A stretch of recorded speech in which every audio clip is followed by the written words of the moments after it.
Have you ever found yourself just caught, like in that really suffocating grip of sorrow, lying awake night after night, desperately wanting some kind of escape or maybe just understand anything to quiet that noise in your own mind? Oh, absolutely. That desperate feeling like the night will just never end and your thoughts are just stuck on a loop. Yeah, exactly. And sleep is just this, I don't know, this distant memory, almost mocking you. It's such a universal human thing, isn't it? That feeling of being completely overwhelmed by something you can't even quite name, a sorrow so deep it just stops you sleeping, stops you engaging with anything. It's like an emotional paralysis. Completely. And today, that's what we're diving into, an ancient text that captures that exact feeling, but with this amazing clarity. It's Geoffrey Chaucer's Book of the Duchess.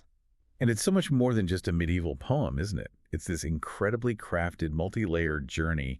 It takes us right into the depths of grief, but it also weaves in all this fascinating classical mythology. Right. And it explores the power of dreams, how they can be almost therapeutic, and also, crucially, the power of art, of storytelling itself. So our mission today for this deep dive is really to unpack this incredibly rich and sometimes, pretty surprising work. We'll try to navigate its complex structure because it's like a story within a story, all happening within a dream. Yeah, it's nested like those Russian dolls. Exactly.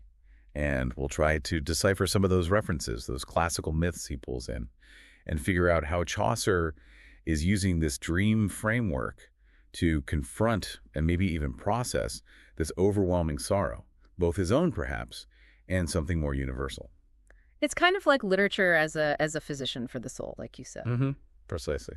So think of this as your shortcut to getting really well informed about a truly pivotal piece of English literature, hopefully with plenty of those, aha moments along the way. Yeah, those moments that make digging into old texts so rewarding. We're going to try and peel back the layers on this really complex but beautiful work, piece by piece, see what insights it still holds for us about grief, loss, and just the human condition. Okay, so let's start right at the beginning. The opening lines, the proem, as it's called, the narrator just immediately pulls us into his suffering. He says he has this great wonder at how he's even still alive. Right, because he cannot sleep, well nigh not. Basically, hardly at all. Can you even imagine feeling that exhausted, that just completely drained state where neither day nor night offers any relief at all? It's such a visceral description, isn't it? Yeah. Chronic insomnia, but it's clearly born from something much deeper, this pervasive mental anguish. Yeah, it's not just about being tired. He goes into the specifics, the symptoms of this inner turmoil, and it gives us a real window into how, suffering was understood back then. Mm-hmm. He's plagued by so many an idle thought. These endless, pointless thoughts just spinning around in his head nonstop. Right. And because of that, he says he takes no keep of no thing, how hit cometh or goth. He's just completely detached, indifferent to everything happening around him. It's this profound numbness, isn't it? It really is. And he hammers that home when he says he feels lief nor loath to anything.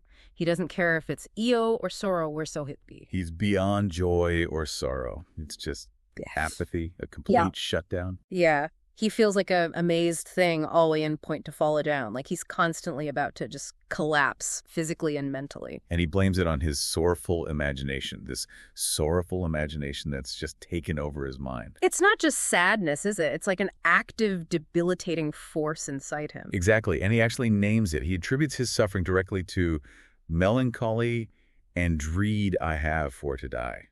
Melancholy. And that's a really key term for the time, isn't it? Hugely important, because in medieval thinking, melancholy wasn't just, feeling a bit down. It was seen as a real physiological imbalance. Too much black bile, one of the four humors believed to govern the body and mind. Right, like a medical condition almost. Pretty much. And this imbalance was thought to cause very specific symptoms. Sleeplessness, listlessness, difficulty concentrating, this pervasive heaviness, all the things the narrator's describing. So he's not just sad in our modern sense. He's experiencing what they understood as a genuine, recognized, debilitating medical and psychological state. Precisely.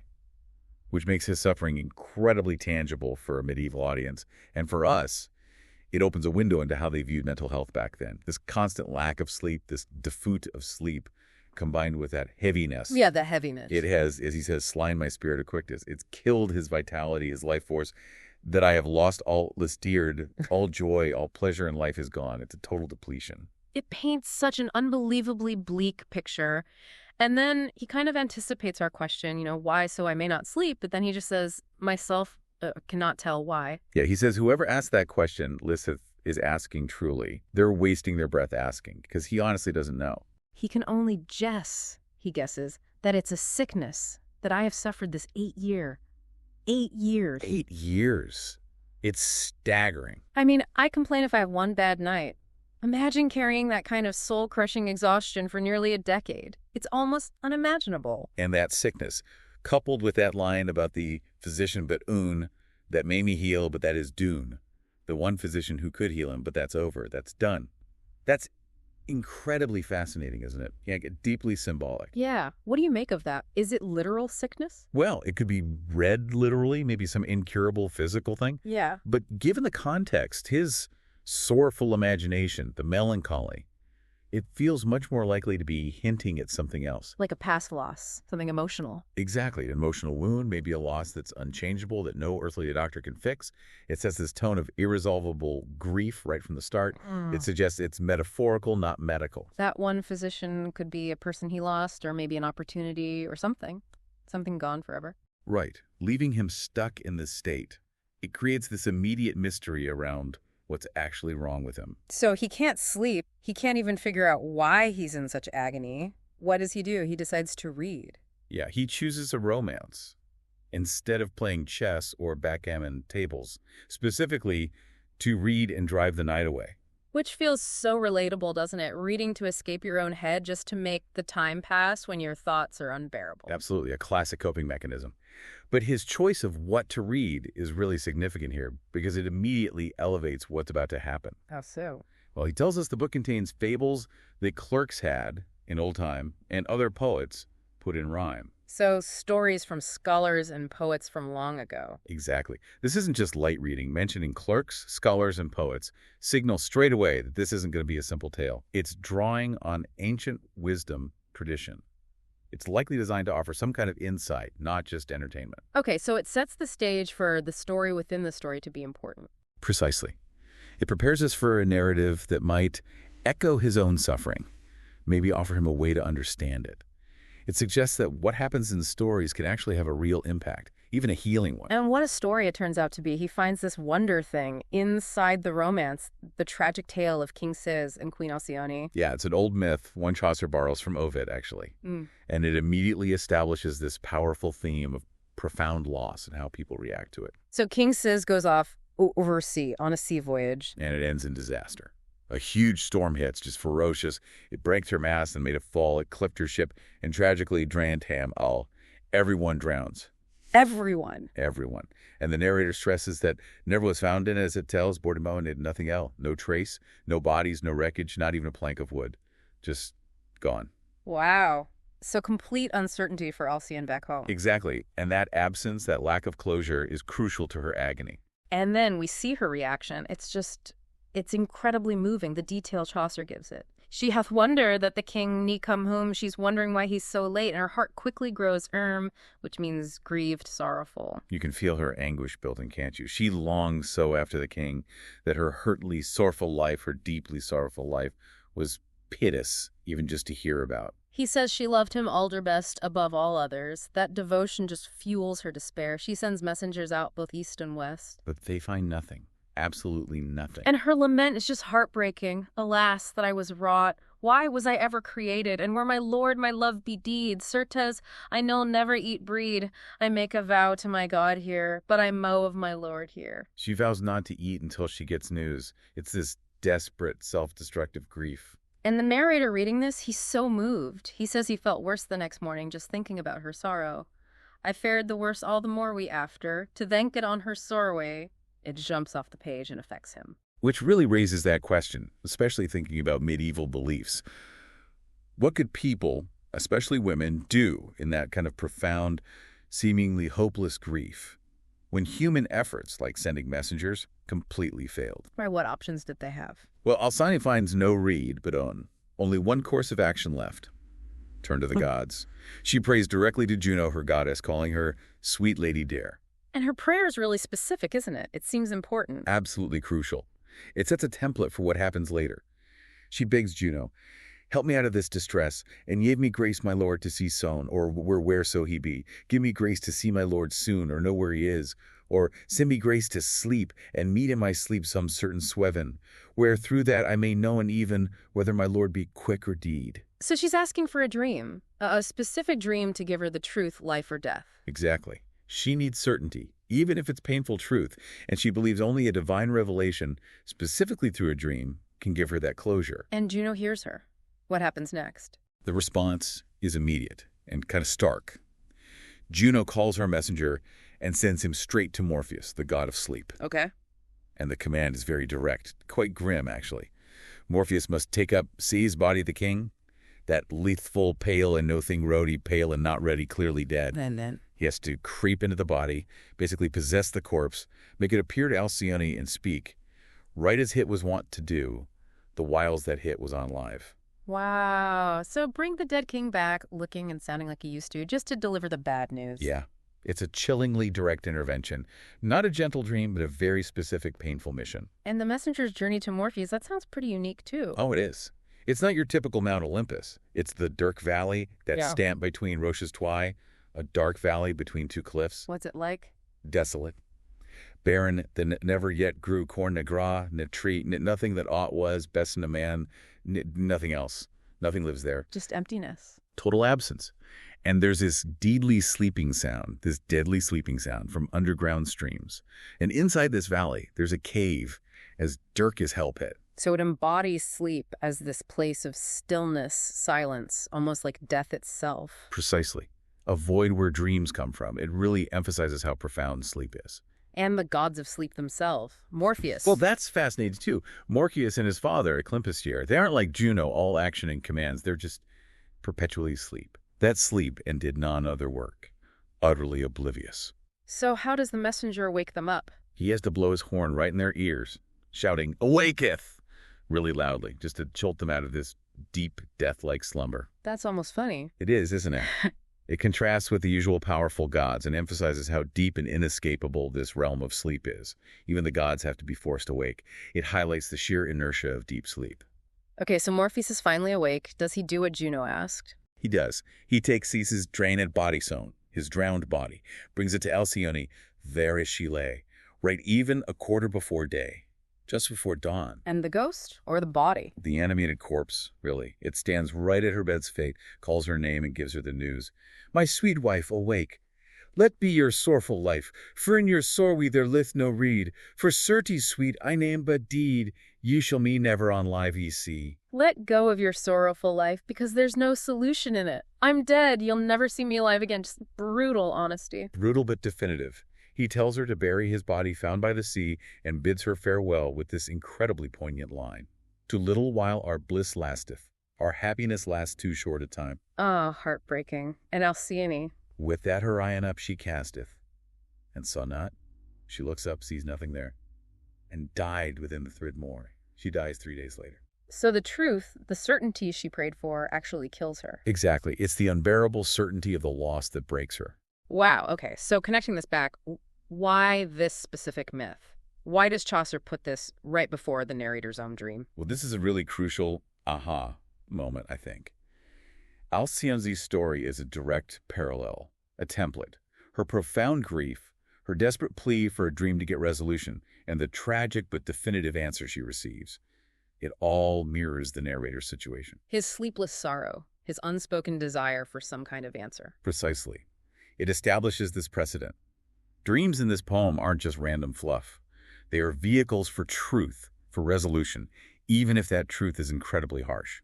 It basically tells the narrator, and us, how to read the big dream that's coming next. Pay attention, it's going to be significant, it's going to reveal something important. Okay, so the narrator finishes reading this intense story of Sais and Alcyone. How does it hit him? Oh, it hits him hard. He says he felt like he had be dolven every dell, and deed right through defout of sleep if I nad a read and taken keep of this tale. He thinks reading the story literally saved his life, saved him from dying of sleeplessness. He genuinely seems to believe it, and he's particularly struck, amazed even, by the idea of goddies that could make men for to sleep, not for to wake. Gods who could control sleep. Because he only knew Christian doctrine, right? I knew never God but own. Exactly. So this is a fascinating moment. His Christian worldview is suddenly challenged by this pagan myth that seems to offer a tangible solution to his very real suffering. He's so desperate, he's willing to entertain anything. So desperate that he makes an offer, right? He does. It's this wonderfully whimsical, almost comically desperate bargain he tries to strike. He says basically, rather than that I should die through defaunt of sleeping thus, I would yive filk Morpheus, or his goddess Dame Ino. He'd give Morpheus or Juno. The older best gift that ever he do in his life. Yeah. The absolute best gift Morpheus ever received in his entire existence. He's serious, even though he didn't really believe in these gods moments before. He seems utterly serious in his desperation. His need for sleep just completely overrides his theology at this point. And he gets really specific about the bribe, doesn't he? It's kind of funny. Hilariously specific. He promises Morpheus a feather bed, rayed with gold, and right well clad in fine black satin. A gold-striped feather bed covered in fine black satin. Fancy. Oh, and many a pillow, and every bier of cloth of rains to sleep soft. Loads of pillows, and pillowcases made of fine linen from Ren, so he can sleep soft. He even adds that Morpheus, him there not need to turn oft, he won't need to toss and turn, it'll be that comfortable. The ultimate sleep setup. But wait, there's more. He'll also paint all his halls with pure gold and tapestry them full many folds of ooze suit, completely cover the walls in matching tapestries. It's an unbelievably lavish bribe described in such practical earthly terms. Exactly. And that's what's so fascinating. It's this mix of the sacred or pagan sacred and the utterly mundane luxury item, the desperate and the almost humorous. It really shows how far gone he is, doesn't it? Totally. He's willing to bribe gods he doesn't really believe in. Using the language of, like, interior decorating, it highlights the intensity of his sickness, his suffering. It's not some spiritual offering. It's a pragmatic, if fantastical, attempt to buy sleep. It shows the sheer physical and mental toll this has taken. Definitely. It's a great moment of characterization, adding a bit of lightness before we plunge into the dream itself. And does it work? Does his outlandish vow pay off? Instantly. The moment he finishes speaking the words, he says, "Suddenly, I nist out how switcher lust anoon me took to sleep, that right upon my book I fell asleep." Suddenly, he doesn't know how. This desire to sleep just hit him, and he fell asleep right there on his book. Collapsed. Mid-thought, almost. Yeah. The story of Alcyone is still open. It's immediate, almost miraculous. Like his desperate plea combined with engaging with Alcyone's story actually triggered it. Maybe engaging with someone else's grief was the key. Perhaps the first step, yeah. A connection is made. And as soon as he's asleep, he has this dream, this sweven. What does he say about it? He says it was so inly sweet a sweven, so wonderful, that never yet I trow no man had the wit to conwell my sweven reedy. So intensely sweet, so wonderful, he doubts anyone ever had the wisdom to interpret it properly. He really hypes it up. Oh, big time. He claims neither Joseph of Egypt, the famous dream interpreter from the Bible, nor Macrobius. Who was Macrobius again? He was a Roman writer, very influential in the Middle Ages for his commentary on Cicero's Dream of Scipio. He wrote a lot about dream theory, different types of dreams, their significance. So basically the narrator's saying, not even the greatest biblical interpreter or the most famous classical dream theorist could figure this dream out. Okay, so he's setting us up for something incredibly complex and important. Exactly. It elevates the dream beyond just a story device. It signals that it's going to contain profound truths, insights that are hard to grasp.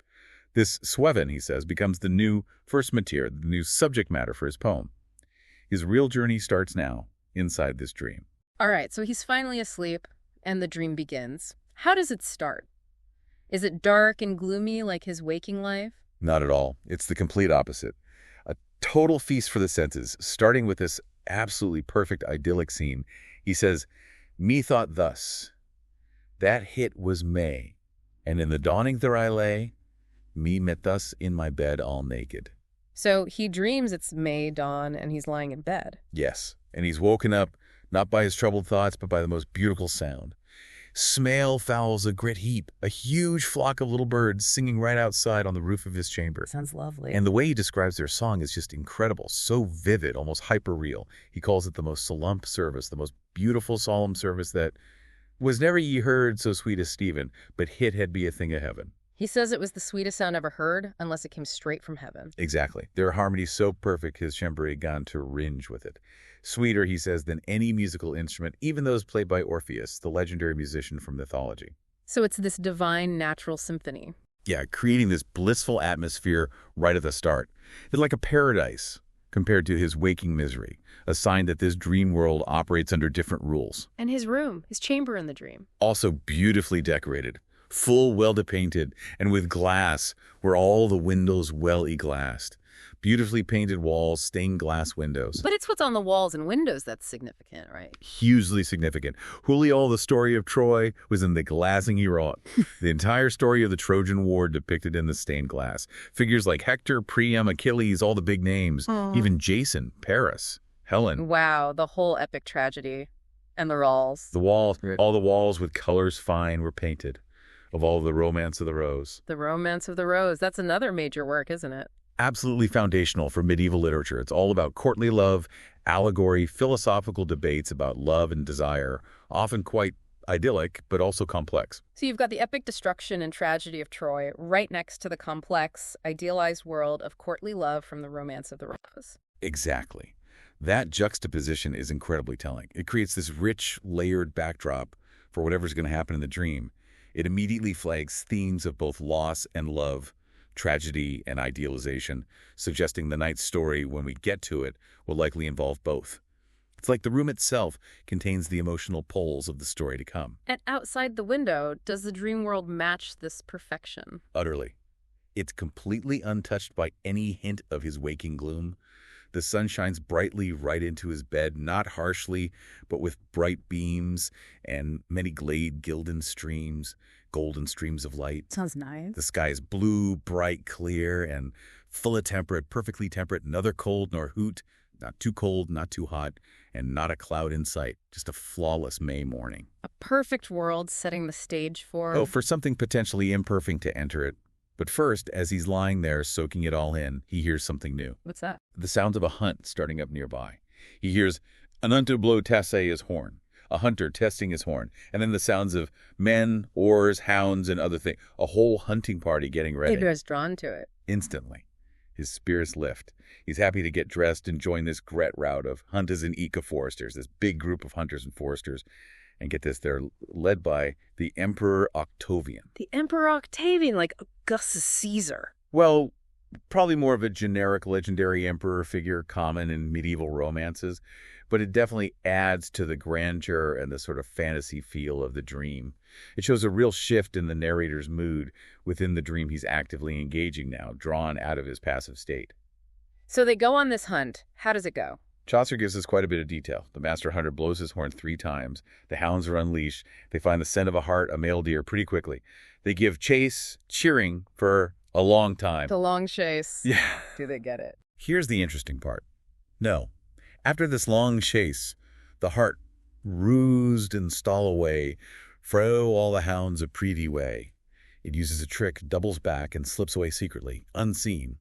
It just vanishes into the forest. So the hunt fails. Is that significant? I think it definitely foreshadows something. This elusive hart, pursued but never caught. It mirrors the narrator's own quest, perhaps.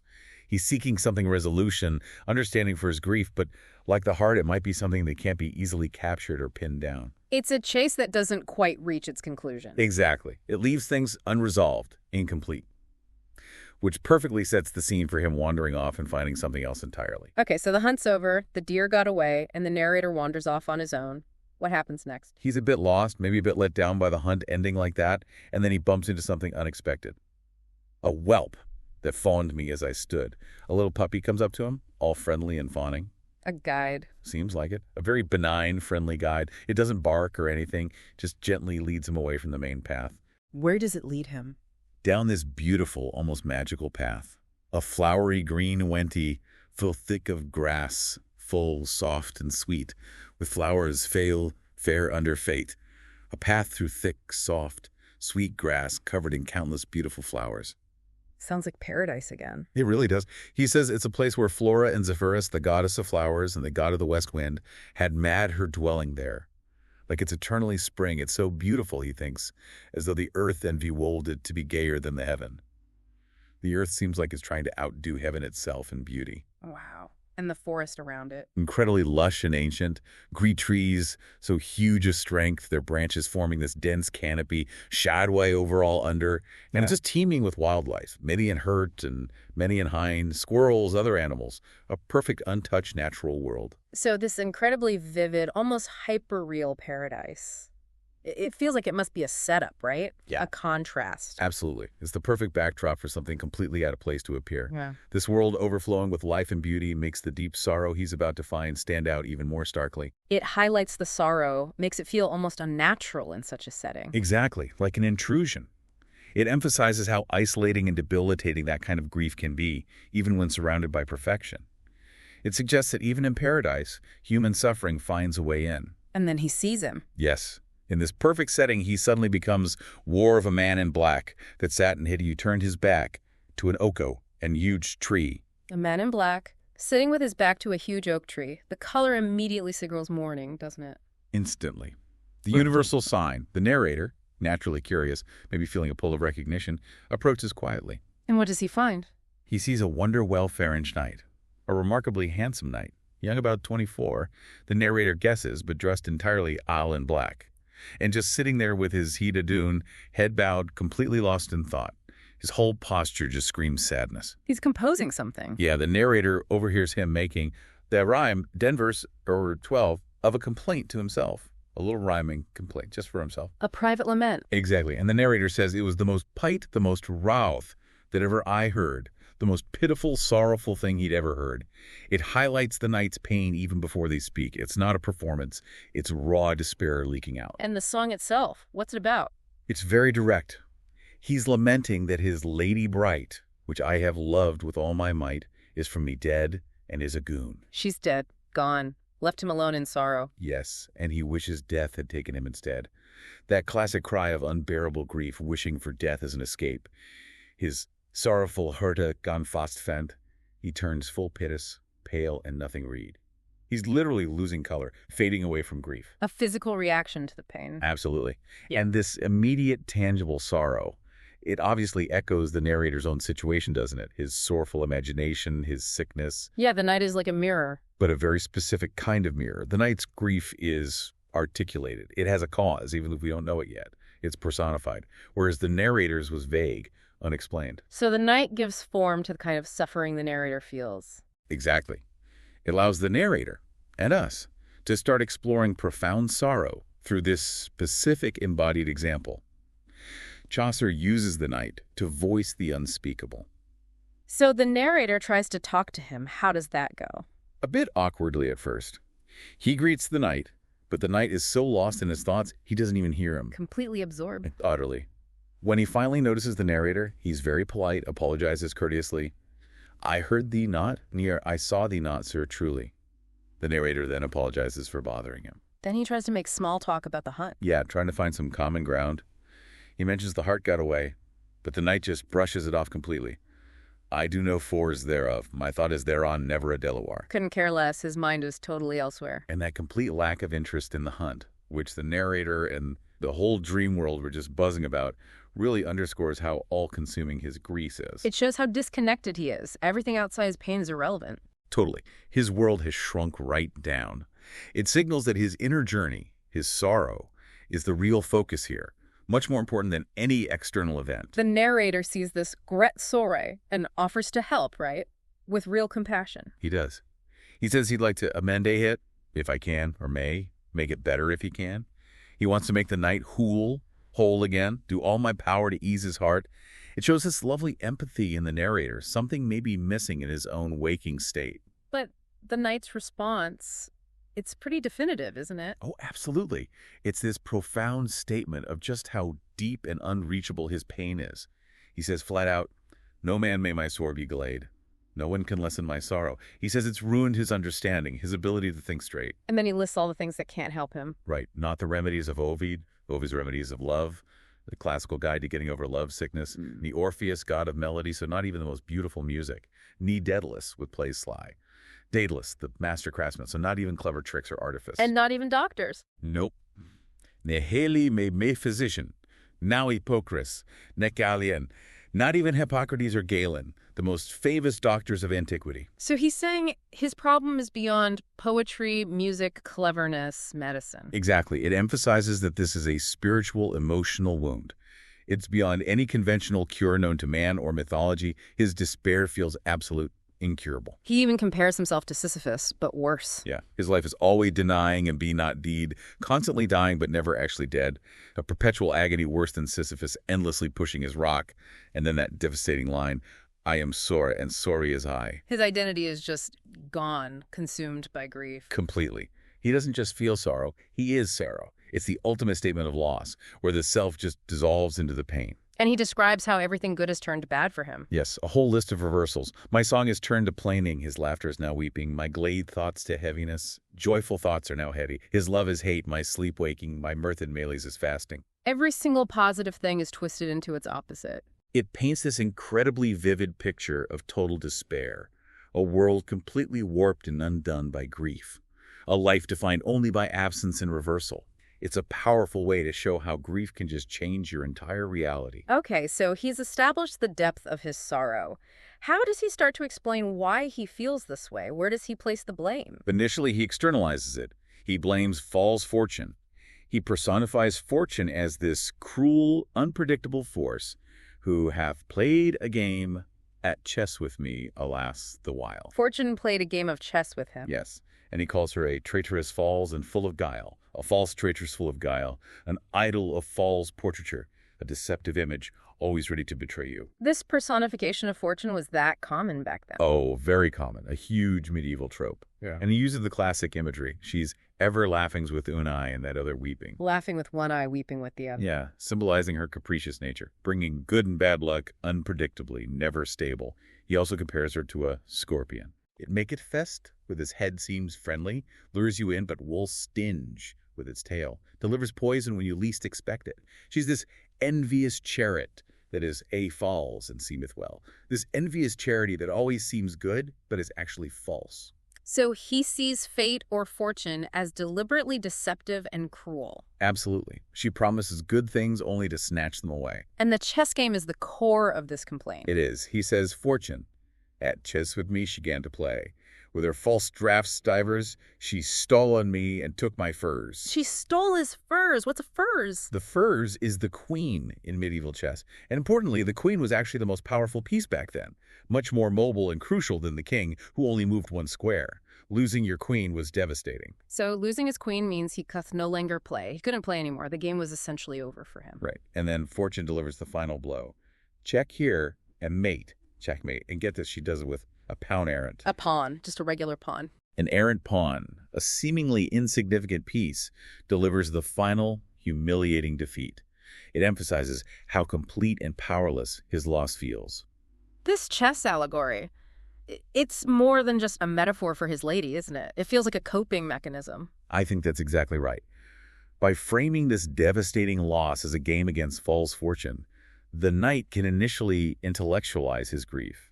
He can talk about it indirectly. Like putting a layer between himself and the raw pain. Precisely. It makes the unspeakable slightly more speakable. He can analyze it as a strategic loss. Unfair, maybe, but understandable within the rules of the game Fortune plays. It's a way to shield himself from the direct confrontation with death. Which Chaucer shows us has to be peeled away later. Exactly. The narrator's gentle, yet sometimes clumsy questioning forces him to move beyond the allegory. But the knight, even within the allegory, acknowledges Fortune's skill. He says she was full craftier to play she was than Athalas, who was supposedly the inventor of chess. So he admits she's good at the game. Yeah. He even wishes he knew Pythagorean mathematics to understand the Euphrates, the risks involved in the game, but then dismisses it. Hit-headed be never the bet for me, for fortune can so many a while, there be but few can her beguile. It wouldn't have helped. She's too tricky, too few can outwit her. It's like a chilling acceptance of fate. It is, and he goes even further, almost excusing her. Myself, I would have to do the same. I darwell swear she took the best. He says he would have done the same. She took the best piece. Yes, it confirms the unparalleled value of the queen she took his lady was truly the best, and implies that the loss, while devastating, was almost logical within Fortune's cruel game. Even he would take the best piece if he could. But the narrator, he still doesn't quite get it, does he? He takes the chess thing too literally. Yeah, he's still a bit obtuse here. He tries to console the knight by bringing up Socrates, who supposedly didn't care about fortune, and then rattles off a list of classical figures: Medea, Phyllis, Dido, Echo, Samson, who died tragically for love or misfortune. And he basically says they were foolish to die for a chess piece. Exactly. He's still stuck on the literal game, completely missing the depth of the knight's personal agony. It shows how easy it is to minimize someone else's pain when you don't fully grasp its source. And this is what makes the knight finally snap, right? This is the pivot point. The knight's frustration breaks through. Why so? Thou wasteful a little wait binnest. I have lost more than thou weinest. You have no idea what you're talking about. I've lost more than you could possibly imagine. The allegory shatters. Completely. It signals loud and clear to the narrator and to us that this isn't about a game. It's about a real, profound, personal, and literal loss. It builds huge suspense for the actual revelation. The narrator's misunderstanding, ironically, is what finally allows the knight to start talking about the real source of his pain. Okay, so the narrator's finally starting to understand it's not just a game. He asks directly, "What loss is that, sir? Nil she not love you? Is hit so? Or have you yadi done amiss? Is she rejecting you? Did you do something wrong?" He's finally asking about a person. Right. And the knight, maybe sensing the narrator's genuine empathy now, finally agrees to tell the whole story. But he makes him promise, "Listen wholly with all thy wit. Pay complete attention, because this story matters too much to be misunderstood again." And where does he begin? He starts by explaining his lifelong devotion, not just to a person yet, but to the idea of love itself. From the moment, first I coth have any manner wit fro youth, from when he first had any understanding as a youth. He dedicated himself to love early on. Completely. He became love's thrall, its servant, giving body, hurdy, and all. He calls love his first craft, the first skill he learned, taken up in his first youth before malice, or too much cynical knowledge could corrupt him. He says he was like a white wall or a table. Yeah, a blank slate, ready to receive whatever love wrote on him without any preconceived notions. It paints him as this pure soul, perfectly ready for an all-consuming, idealized love. And then he sees her. Yes. He describes being at a gathering, seeing the fairest company of ladies that ever man with ye had seen together as in oo place. The most beautiful group of ladies ever seen together. But one stands out. Completely. Uh-huh. That was little Lignoun of all the rout, one who was unlike any of the others. She surpassed everyone of beauty, of manner, and of comeliness, of stature and well-set gladness, beauty, manners, grace, stature, cheerful disposition, everything. And he just says, "It was my sweet Rael herself. My sweet one herself." That breathless recognition. He says he was instantly caught by her look and felt immediately that it was bet serve her for naught than with another to be well, better to serve her for nothing than be happy with someone else. Instant, absolute devotion. Total capture of his heart and soul. And then he launches into this incredibly detailed portrait, idealizing her, describing her perfection. This is where Chaucer really lays it on thick, right? Building her up as this perfect courtly lady. Exactly. It's an accumulation of superlatives. And as we hear these details, her grace, eyes, speech, character, it's like Chaucer is constructing the ultimate medieval feminine ideal, almost too perfect for this world. But it serves a purpose, doesn't it? It's not just empty praise. Definitely not. By creating this impossibly perfect figure, Chaucer makes the tragedy of her loss absolutely immense. It makes the knight's boundless grief completely understandable, even inevitable. Because losing such a unique treasure creates an equally unique and unfillable void. It justifies the depth of his despair. Okay, let's get into some of those specifics because they're so rich. Her grace and charm. He talks about her dancing, singing carols, singing so sweetly, laughing so womanly, speaking so debonairly. Just effortless grace. She was so blissful a tresor. Her eyes. Her eyes were debonair, good, glad, and sad. Simple, of good moshell, not too wide. Gracious, good, happy, yet serious, sincere, well-proportioned, not too wide. Her gaze, her pure looking, was perfectly measured, crafted by Dame Nature herself. Never wild, always appropriate. And her personality, her temperament. Perfectly balanced. Not too sober, nay to glad, not too serious, not too cheerful. In all things more measure had never, I trow, creature. more moderation than any other creature, and incredibly kind, loving good folk, generously, like family. Just innate goodness. Her physical beauty sounds almost supernatural. It does. She was rosy, fresh, lively-hued, and every day her beauty nude.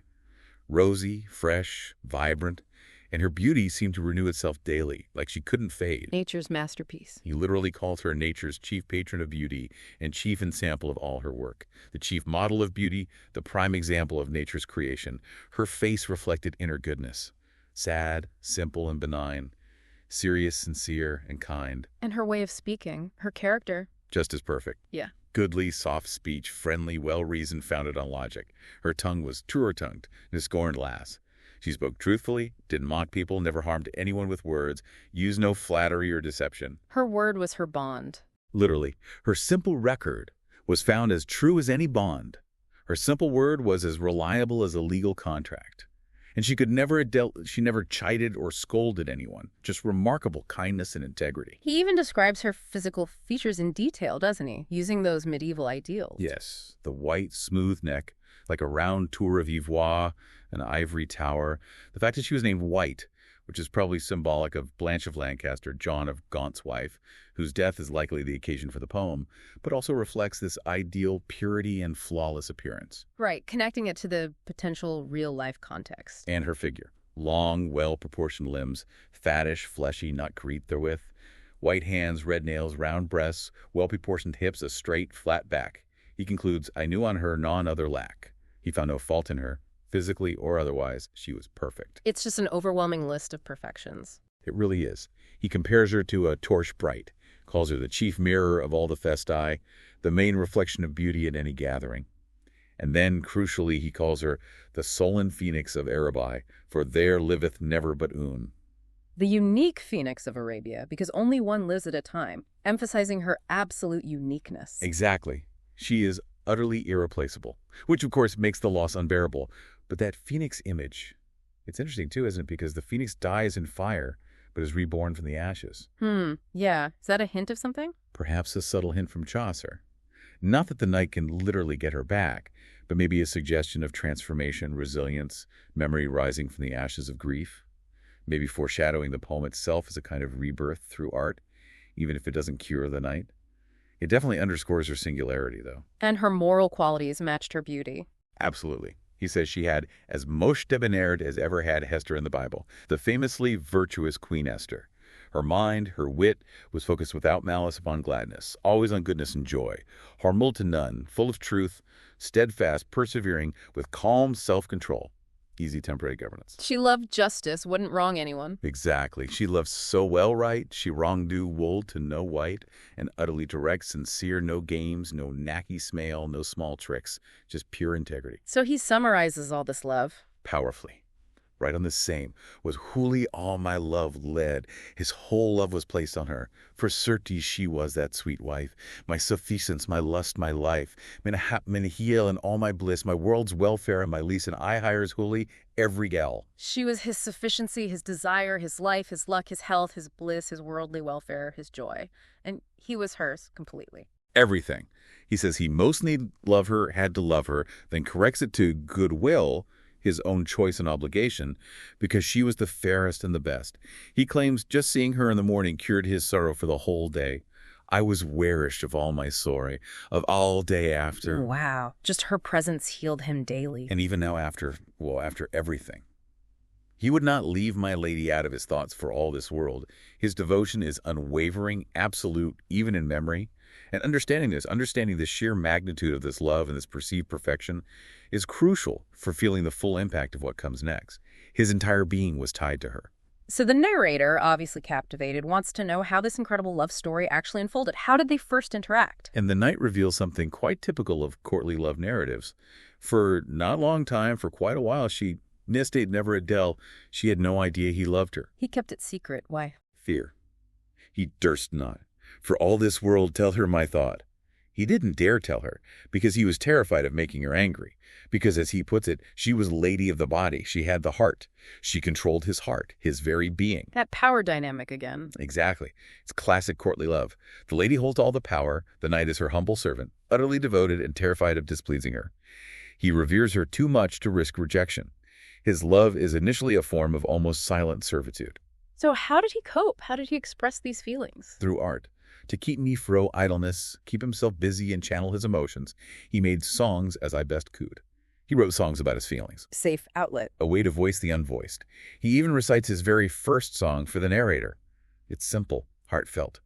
Lord, hit maketh mine hurt light, when I think on that sweet wight that is so simly on to see, and wish to God hit might so be, that she will hold me for her knight, my lady that is so fair and bright. Lord, my heart feels light when I think of that sweet person who is so lovely to look at, and I wish to God she would accept me as her knight, my lady so fair and bright. It's really tender, isn't it? Very. Sung out to the world, not spoken to her face. But eventually he realizes he can't keep doing this. He faces that classic lover's dilemma. Tell her or die. Pretty much. Alas, thought I can no read. But I tell her I nam the deed. And if I tell her to sigh soothe, I am adread she'll be ruth. Alas, I don't know what to do. If I don't tell her I'm as good as dead, but if I tell her honestly, I'm afraid she'll be angry. He hopes her goodness, her beauty and bounty means she'll show mercy. He gambles on her inherent kindness. It's a desperate choice between two potential pains. So he finally tells her. How does that go? He describes it as this incredibly difficult, painful moment. He told his tale with sorte as that I never should, with such sorrow in tread. He talks about his fear, pure fear, speaking soft and quaking, stammering shame and stinting in my tale for fair, turning me you all pale. He couldn't even look at her. I durst not once look her on, couldn't look at her once. All he could manage to say was mercy, just pleading for mercy. A man completely undone by emotion. Even her response. Immediate and crushing. Truly her answer hit was this.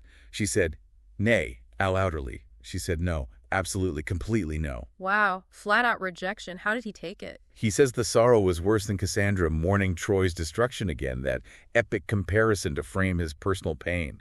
He durst no more say thereto for pure fear, but stall away. Didn't dare say another word, just snuck off, finding sorrow ready evermore, waiting for him every morning. This period of suffering, it sounds a lot like the narrator's own 8 years. Exactly. It's a deliberate echo. This experience of prolonged, seemingly hopeless grief connects the knight directly back to the narrator's initial state. It validates the narrator's pain, in a way, by showing this idealized knight went through something similar. But it didn't end there for the knight, did it? He tried again. He did, with admirable perseverance. So hit befell another year. A year later, he decided to try once more. And this time, things were different. She well understood that I willed thing but good, and worship, and to keep her name over all thing. She finally understood he only meant well, wanted to honor her, protect her reputation. His sincerity won through. It seemed so, because this time the outcome was completely different. So when my lady knew all this, my lady yaf me alhuli, the noble gift of her mercy. She gave him the gift of her mercy, her acceptance. And she gave him a ring. A ring, yes, a token of her favor. Yeah. Felt raised as fro death to live. Raised from death to life. It was, of all happens, the alder best, the greatest fortune imaginable. And their relationship after that? Perfect harmony. Absolute accord. Our Ioi was ever Yelsh new, their joy was always fresh. Our hearties weren't so even a pair that never nas that own contraire to that other. For no woe, their hearts were so perfectly matched, one never contradicted the other, no matter what sorrow came. They shared everything. U bliss and eke u sorrow both. One bliss and also one sorrow, both shared equally. They lived like this, full many a year, so well I cannot tell how. Many years, so well he can't even describe it. This description of their perfect happiness, their unity, it's really important, isn't it? It raises the stakes for the ending. Absolutely crucial. Chaucer spends so much time building up the perfection of the lady and the perfection of their love, the sheer bliss they shared. It establishes the immense value of what was gained, making the loss, when it's finally revealed, utterly devastating. It creates this incredible emotional weight, ensuring we understand the true magnitude of what was taken. Okay, so we've heard the whole story, the initial devotion, the rejection, the suffering, and then finally this period of perfect shared bliss lasting many years. And now we get to the heartbreaking core. The narrator asks that simple, devastating question. Yeah, after this long, poignant buildup, this detailed account of ideal love, the narrator asks, almost innocently, maybe just wanting the final piece of the puzzle, "Sir, where is she now?" Such a simple question, but it just shatters everything. Instantly, the knight's reaction is immediate and visceral. "Now," quote he, and stinted to noon. He says now and just stops dead. Therewith he wecks as deed as stone. He turns pale, lifeless as stone. The carefully constructed narrative, the memories, all crash down under the weight of present reality. And he finally reveals the loss he mentioned way back with the chess game, the loss more than thou weenest. Yes, he finally says it directly, without allegory, without metaphor. The raw truth that explains everything. She is deed. Ooh, just stark. Brutally stark. The truth that's been underlying his every word, his every sigh, his entire being throughout the dream. The dream has led him and the narrator to this painful but necessary confrontation with reality. Just like Alcina's dream delivered her the harsh truth. And the narrator's reaction, it mirrors ours, doesn't it? Completely. A shocked nay, followed by the dawning realization. Is that your loss? By God, hit his Ruth. Is that your loss? By God, that's a pity, a tragedy. He finally truly understands the depth of the knight's pain, the source of that all-consuming sorrow. All those descriptions of her perfection suddenly land with their full tragic weight. So the truth is, the dream's purpose seems fulfilled. What happens then? Does it just end? It wraps up very quickly after that revelation, as if the core task is done. The hunting party, which was just background noise during the night's story, is suddenly declared done, finished. Irrelevant now. Completely. The Dream Emperor, Octavian, rides home to his castle described as a long castle with walls white, which might symbolize a return to order, maybe even Blanchemain Castle, linking back to Blanche of Lancaster again, a sense of conclusion. And then the narrator wakes up. Yes, almost abruptly. A bell strikes hours 12, midday or midnight, the turning point, and the narrator says, "Awoke myself and found me lying in my bed." Back in reality, and he finds the book. Right there with him. The book that I had read, of Alcyone and Says the King, and of the Goddess of Sleeping, I found it in my hum to full even. The very book that started it all, the story of Alcyone's dream truth, is physically in his hand as he wakes up, a tangible link between the dream world and his waking reality. Wow. And his final thought, that feels really important, doesn't it? It's Chaucer speaking through him, almost. Absolutely crucial. It's the brilliant meta-commentary that frames the whole poem. He thinks, this is so quaint a sweven, such a strange, intricate, wonderful dream, that I will be process of time, fun day, to put this sweven in rhyme as I can best. He decides he's going to try, over time, to put this dream into rhyme as best he can. He's going to write the poem we just read. Exactly. It's a profound moment. The narrator, who started out lost in this vague, crippling sorrow, unable to sleep or function, finds his way through, not necessarily by being cured, but by engaging with someone else's articulated grief, the night's story within the dream. And that process allows him to process his own grief. It seems so. The entire journey, the reading, the dream, the encounter with the night, becomes a vehicle for him to understand, articulate, and ultimately transform his own suffering into art, into this very poem. So the act of creation, of telling the story, becomes the resolution. That's the ultimate outcome. Not necessarily a magic cure for the sorrow itself, but a way to give it form, meaning, and share it. A way to live with it. The book summary of his dream becomes his way of healing, or at least coping. #Ochag_outro. Wow, what an incredible journey that was. Through just layers of sorrow, ancient myths, and this really intricate, revealing dream world. It really is quite something, isn't it? Yeah. We started with our narrator, just completely stuck, sleepless, suffering from this unnamed pain. He turns to a book, Which leads him into this incredibly vivid, complex dream. where he meets the man in black, the knight, whose grief for his lost love is so powerful, so detailed, and ends up reflecting, maybe even shedding light on the narrator's own unspoken pain. Right.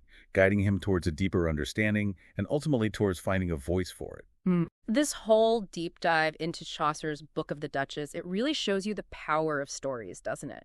Not just as entertainment, but as this framework for understanding, for expressing things that are often really hard to talk about, like grief and loss. Absolutely. Chaucer uses these nested layers so masterfully, the waking world, the Alcyone myth, the dream vision, to explore the nature of sorrow, the randomness of fate, fortune, and maybe most importantly, the therapeutic, transformative power of art itself. It's a powerful reminder that sometimes the only way to deal with immense pain is to try and give it some kind of form, some kind of narrative. Precisely. And that brings us to a final thought, something maybe to mull over.